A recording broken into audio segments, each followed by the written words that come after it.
Shalom saudara, apa kabar? Siap diberkati? Saya terlalu percaya dimanapun kita berada. Saat firman Tuhan disampaikan, siapapun yang mendengar pasti diberkati. Sebelum kita diberkati, tundukkan kepala kita berdoa. Terima kasih Bapak, kembali kesempatan kau berikan kepada setiap kami untuk kami boleh menikmati firman-Mu. Dimanapun hamba-Mu berada, dimanapun jemaat-Mu berada, apapun masalah problem mereka.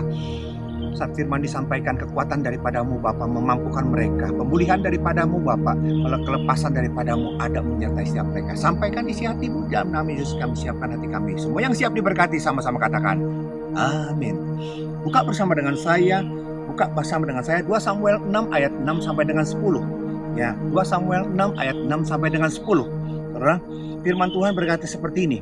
Ketika mereka sampai ke tempat pengirikan Nahom, maka Usa mengulurkan tangannya kepada tabut Allah itu, lalu memegangnya, karena lembu-lembu itu tergelincir. Maka bangkitlah murka Tuhan terhadap Usa. Lalu Allah membunuh dia di sana karena keteledorannya itu. Ia mati di sana dekat tabut Allah itu. Daud menjadi marah karena Tuhan telah menyambar Usa demikian hebatnya. Maka tempat itu disebut orang Peres Usa sampai sekarang. Pada waktu itu Daud menjadi takut kepada Tuhan, lalu katanya, bagaimana tabut Tuhan itu dapat sampai kepadaku? Sebab itu Daud tidak mau memindahkan tabut Tuhan itu ke tempatnya ke kota Daud. Tetapi Daud menyimpang dan membawanya ke rumah Obed Edom, orang Gad itu. Perhatikan ayat ke-7. Saudara, perhatikan ayat ke-7. Kalau kita melihat penggalan daripada cerita ini, kita lihat apa kesimpulan, apa resume, apa yang ada dalam pikiran kita. Ayat 7. Maka bangkitlah murka Tuhan terhadap Usa. Lalu Allah membunuh dia di sana karena keteledorannya itu. Ia mati di sana dekat tabut Allah itu. Saudara, ini yang terjadi.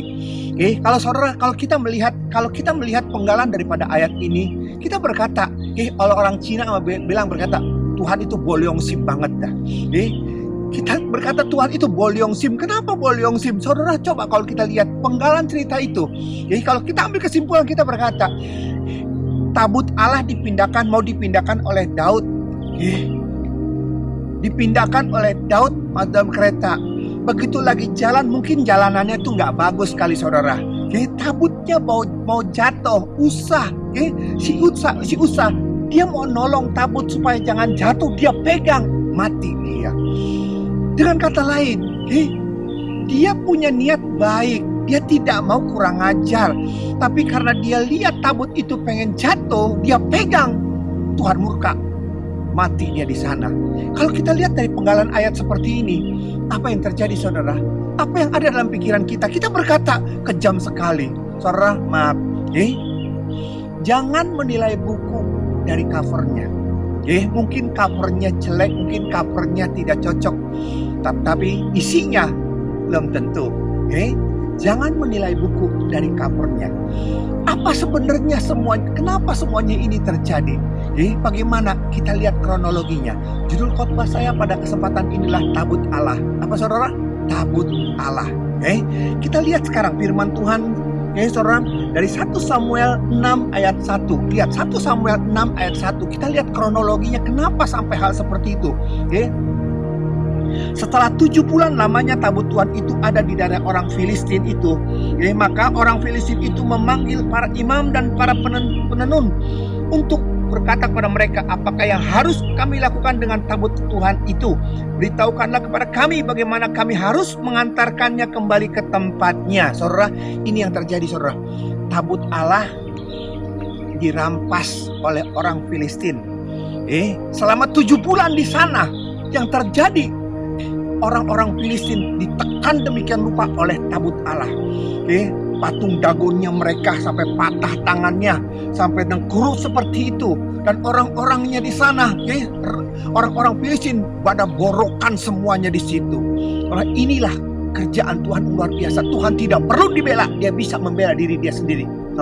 Dan itu yang terjadi. Dan mereka 7 bulan disiksa. Dan akhirnya yang terjadi saudara, akhirnya mereka mau mengembalikan tanpa direbut oleh orang-orang Israel, oleh Daud, tapi dikembalikan sendiri.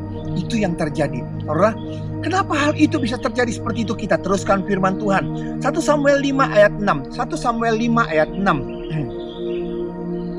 Tangan Tuhan menekan orang-orang Asdod itu dengan berat dan ia membingungkan mereka dan ia menghajar mereka dengan borok-borok. Lihat, Tuhan bikin orang-orang seperti itu borokan semuanya. Itu yang terjadi. Dan saudara lihat, 1 Samuel 5 ayat 6, 1 Samuel 6 ayat 10. 1 Samuel 6 ayat 10. Demikianlah diperbuat orang itu. Mereka mengambil 2 ekor lembu yang menyusui, dipasang pada kereta, tetapi anak-anak ditahannya di rumah anak-anaknya, dan mereka meletakkan tabut Tuhan ke atas. Mereka meletakkan tabut Tuhan ke atas kereta. Juga peti berisi tikus-tikus emas dan gambar benjolan-benjolan mereka. Saudara, inilah problem masalahnya, saudara. Ternyata waktu mereka mengembalikan tabut Allah, yang mereka lakukan adalah mereka membawa tabut Allah itu. Mereka membawa tabut Allah itu ke kereta. Mereka membawa tabut Allah itu ke kereta. Itu masalahnya. Dan mereka melihat ini semua. Dan kereta itu membawa tabut Allah sampai ke tempat orang-orang Israel dan sampai di sana. Dan ini yang terjadi, saudara. Kenapa Tuhan marah? Karena Daud mengembalikan tabut Allah pakai cara yang sama. Daud mau mengembalikan tabut itu, dia juga pakaiin kereta. Ya, di sinilah yang terjadi. Ini problem awalnya. Karena apa? Di sini Tuhan marah. Daud harusnya tahu. Tabut Allah tidak boleh diperlakukan seperti itu. Kita lihat firman ya, saudara. Kita lihat dalam Bilangan 1:49. Bilangan 1 ayat 49, saudara. Bilangan 1 ayat 49, lihat. Firman berkata, hanya suku Lewi, janganlah kau catat dan janganlah kau hitung jumlahnya bersama-sama dengan orang Israel. Tetapi tugaskanlah mereka. Jadi yang ngangkat juga orang-orang Lewi, nggak boleh orang sembarangan, untuk mengawasi kemah suci, tempat hukum Allah dengan segala perabotnya dan perlengkapannya. Mereka harus mengangkat kemah suci dengan segala perabotannya. Mereka harus mengurusnya dan harus berkemah di sekelilingnya. Inilah yang terjadi, saudara. Inilah yang terjadi. Daud mengangkat tabut Allah, tapi dengan caranya orang-orang Filistin sana. Ini ditiru oleh mereka. Padahal Daud mengerti, harusnya tahu.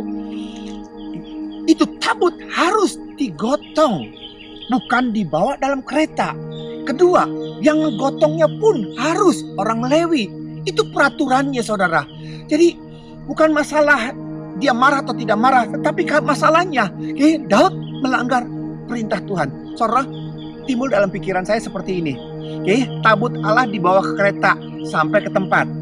Tabut Allah digotong sama orang sampai di tempat. Kalau kita berpikir begini, apa bedanya sih? Kan yang penting sampai itu tabut Allah ke rumah Tuhan. Yang penting sampai kan tabut Allah ke tempat tujuan. Pakai kereta kayak jalannya, atau digotong sama orang kan sama. Saudara, ini beda luar biasa. Saudara mengerti? Saudara bisa paham gak sih? Kalau tabut dibawa oleh kereta, artinya apa? Kita bawa tabut pakai kereta. Tapi kalau tabut digotong oleh orang, itu Tuhan suruh gotong. Jadi masalahnya di sini tabut Allah, saudara. Itu tabut Allah, kita yang perintahkan untuk dibawa atau Dia yang perintahkan untuk digotong, untuk dipikul. Ini problemnya. Tabut Allah harus. Tabut Allah ada menyertai setiap kita, tetapi tabut Allah tidak diatur oleh kita. Tabut Allah diatur oleh Tuhan. Ini yang harus ada poinnya, saudara, di sini. Jadi jangan sampai kita salah di sini dan tidak mengerti. Karena apa? Karena kita mau tabut Allah itu ada di dalam tiap kita, dan tabut Allah itu bukan kita yang ngatur, tapi kita diatur sama Dia. Kenapa Dia mau seperti ini, lakukan itu. Saudara, perhatikan, coba kita lihat. Kenapa bisa seperti ini? 1 Korintus 3 ayat 16. 1 Korintus 3 ayat 16. 1 Korintus 3 ayat 16. 1 Korintus 3 ayat 16. Tidak tahukah kamu bahwa kamu adalah bait Allah dan bahwa roh Allah diam di dalam kamu? Saudara, ini yang luar biasa. Mungkin kita tidak membawa tabut Allah, tapi ingat, saudara, tubuhmu adalah bait Allah. Tempat roh Allah, Roh Kudus ada di sini. Amin. Roh Allah, Roh Kudus ada di sini. Namun masalahnya, kenapa kuasa Tuhan tidak bisa kita lihat nyata dengan luar biasa? Masalahnya, tabut Allah ada di tempat kita. Oke? Kita yang ngatur tabut Allah, kita yang ngatur bait Allah, atau kita diatur oleh bait Allah. Itu poinnya, saudara. Jangan sampai kita terbalik. Okay? Tabut Allah dibawa kereta, okay? Atau tabut Allah digotong. Oh, kereta kita yang atur, digotong oleh manusia, dia yang atur. Itulah yang membuat perbedaan, yang membuat kuasa Tuhan luar biasa.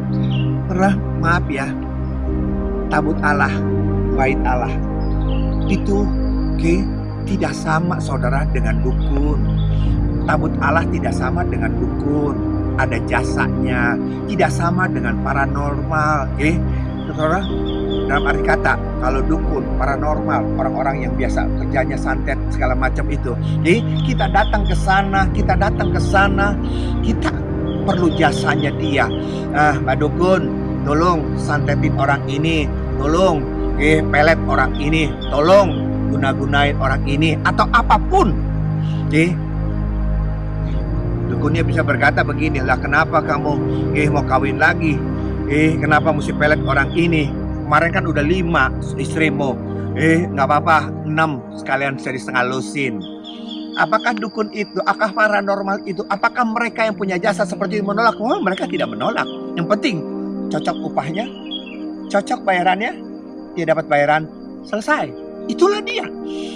Siapapun seperti itu.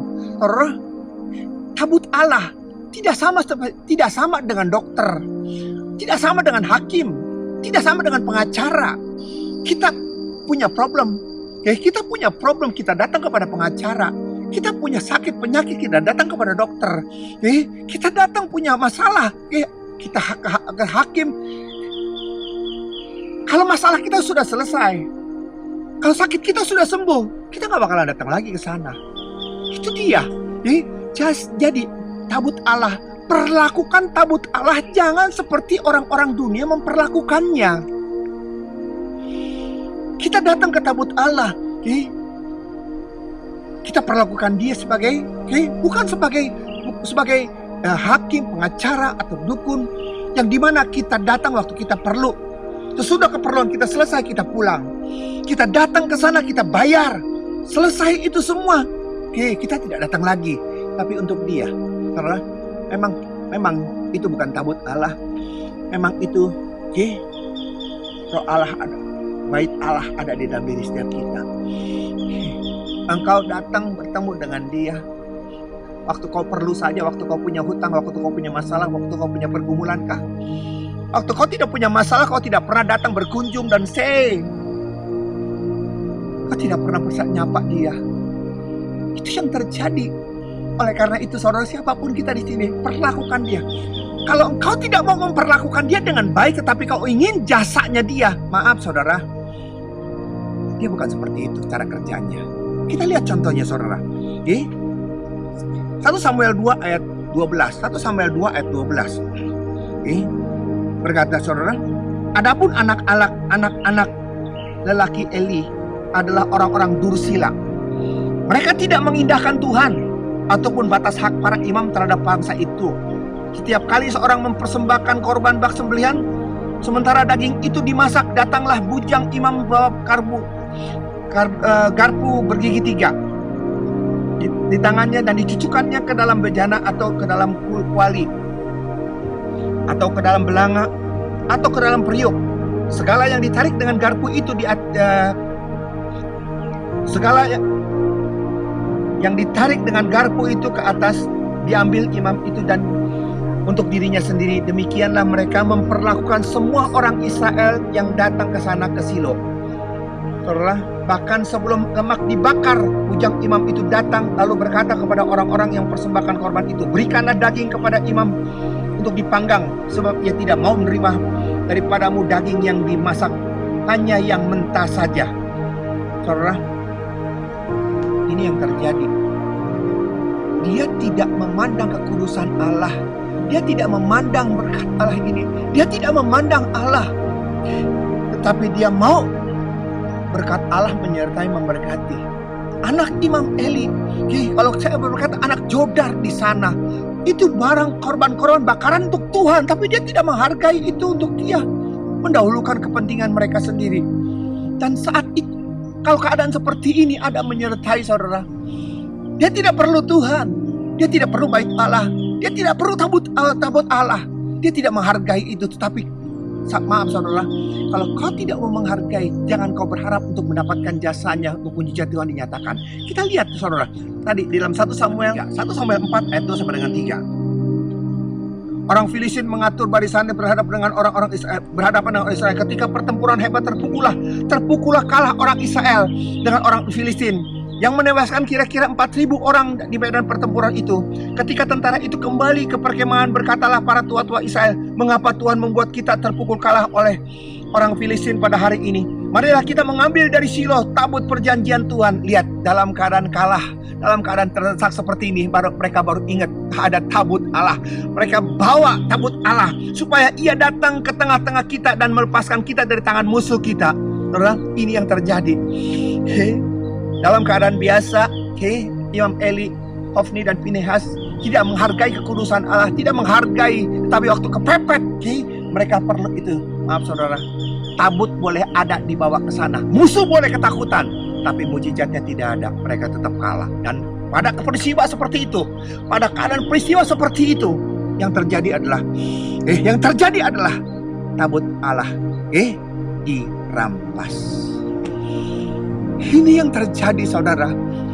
Siapapun kita di tempat ini saudara, kita punya tubuhmu adalah bait Allah. Kalau kau setiap hari tidak memperlakukan dia sebagaimana dia, tapi kau memerlukan jasanya waktu kau punya problem, waktu punya masalah, maaf, kau tidak pernah akan bisa menikmati kuasa Tuhan luar biasa sebelum pemulihan itu terjadi. Kita lihat satu ayat terakhir saudara, dalam Yosua 5 ayat 13. Yosua 5 ayat 13. Ketika Yosua dekat ke Yeriko, ia melayangkan pandangannya, dilihatnya seorang laki-laki berdiri di depannya dengan pedang terhunus di tangannya. Yosua mendekatinya dan bertanya kepadanya, kawankah atau lawan? Tuhan kirimkan panglima perang dari surga untuk membantu Yosua. Saat Yosua ketemu dengan dia dan bertanya, kawankah atau lawan? Jawabnya adalah bukan, tetapi bukan. Artinya adalah bukan kawan, bukan lawan. Kalau engkau mentaati perintah daripada Tuhan, engkau akan jadi kawanku. Tapi kalau engkau tidak mentaati perintah Tuhan, engkau akan menjadi lawanku. Itu yang terjadi saudara. Jadi jangan sampai kita berpikiran bahwa tabut Allah bisa kita atur sedemikian. Enggak, kita tidak bisa ngatur dia. Tuhan boleh kirimkan malaikat panglimanya kepada kita. Tapi panglima itu tidak tidak diatur oleh saudara, tapi dia yang ngatur sesuai dengan perintah Tuhan.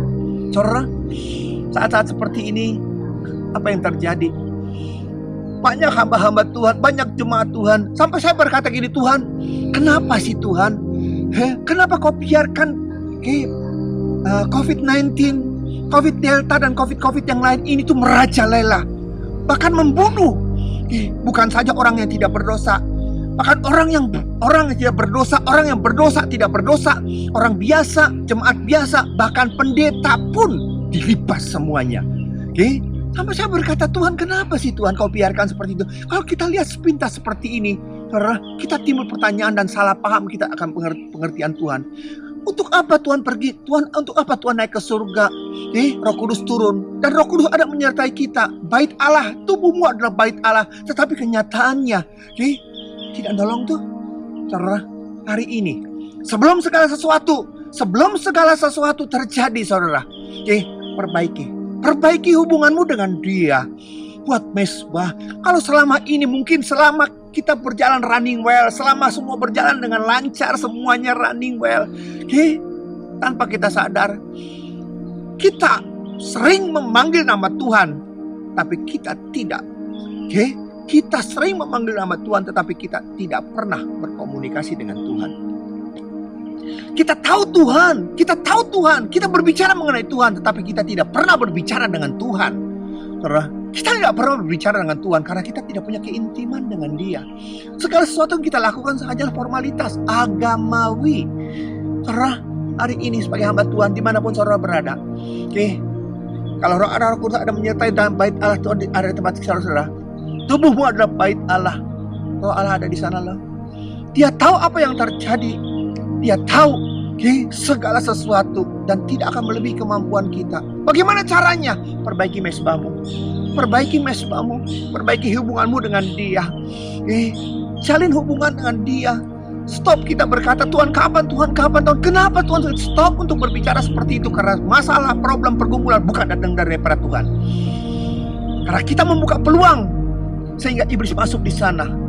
Itu yang terjadi. Jadi siapapun kita di tempat ini, percayalah, Tuhan mengasihi saudara dan saya. Dia ingin saudara saya diberkati. Buat mesbah, jalin hubungan komunikasi dengan Dia. Dan saya terlalu percaya, mati saja Dia mau buat saudara dan saya. Bagaimana mungkin Dia tidak mengaruniakan segala sesuatu untuk memberkati kita. Burung-burung dipelihara, Dia tahu burung-burung itu seperti apa. Tidak ada burung yang mati kelaparan. Apalagi kita lebih berharga daripada burung. Ada amin? Tundukkan kepala kita berdoa. Terima kasih Bapak, firman-Mu membuka hati dan pikiran kami. Engkau naik ke surga, Kau kirimkan Roh Kudus-Mu Tuhan. Tubuh kami adalah bait Allah, tempat Roh Allah, Roh Kudus. Kalau selama ini kami tidak bisa memanfaatkan benefit karena bait Allah ada di tempat kami, karena kami tidak memperlakukan bait Allah dengan semestinya. Kami datang waktu kami perlu, kami datang waktu kami punya masalah, kami datang waktu kami sakit semata-mata, dan waktu kami sehat, waktu kami diberkati, waktu kami sukses, kami tidak pernah menyapa Engkau. Tapi mulai hari ini, dengan peristiwa COVID-19 ini Bapak, dengan peristiwa COVID Delta ini Bapak, membuka mata hati kami dan pikiran kami untuk kami datang kepada Engkau, mengandalkan Engkau. Engkaulah sumber segala sesuatu. Jangan perlakukan bait Allah, jangan perlakukan tabut Allah sebagaimana orang dunia memperlakukannya, tapi perlakukan Dia sebagaimana mestinya, dan Kau akan melihat, dan kami akan melihat mujizat yang luar biasa, berkat yang luar biasa akan menyertai setiap kami. Berkati negara kami, presiden, wakil presiden, gubernur, suster, dokter, suster, dan semua jajarannya. Dan kami percaya Bapak, oleh karena ada orang yang berdoa, negara kami dipulihkan, ekonomi kami dipulihkan, nama Tuhan dimuliakan. Haleluya, amin. Demikian firman Tuhan. Sampai jumpa dalam sesi yang akan datang. Tuhan Yesus memberkati saudara saya. Ada amin. Shalom.